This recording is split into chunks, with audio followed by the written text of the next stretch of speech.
इस सागर ग्रंथ के 12वें प्रकरण में जो इश्क का सागर है, 5वां सागर इश्क का,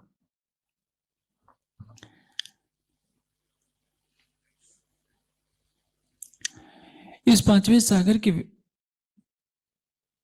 व्याख्या में अक्षरातीत एक विशेष बात कह रहे हैं, जो हमें सामान्य बुद्धि से सोचने पर लगेगा कि ये तो उल्टी बात है।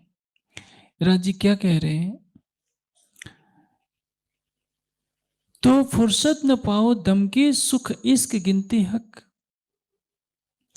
राज जी ने हमें इश्क का इतना सुख दिया है कि यदि हम उसकी गणना करें तो एक पल की भी फुर्सत नहीं मिलेगी।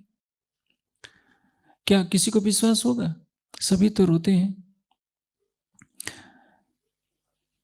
धामधनी ने क्या कहा है पहले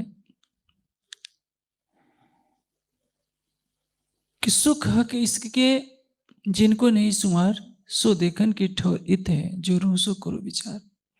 यदि हम अपनी आत्मिक दृष्टि से देखें तो राज्य के सुख हक इश्क के, जो अनंत सुख परम धाम में है, उसको देखने की जगह ये कालमय का ब्रह्मांड है। अब एक चौपाई आती है कि जो देते हमको इश्क, तो क्यों सके हम गाए।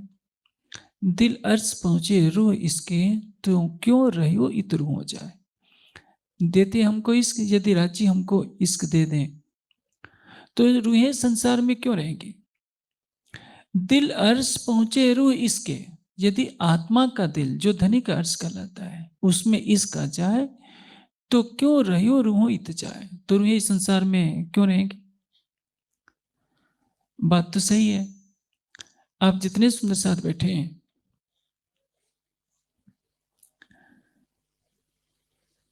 अपने गृहस्थ जीवन के उत्तरदायित्वों को पूरा कर रहे हैं, सबके गिले शिकवे हैं।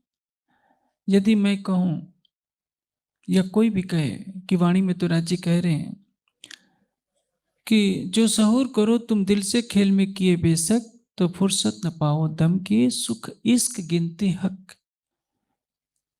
राज्य के सुखों की गिनती करना कोई प्रारंभ करे तो फुर्सत न पाओ दम की, एक पल की भी फुर्सत नहीं मिलेगी।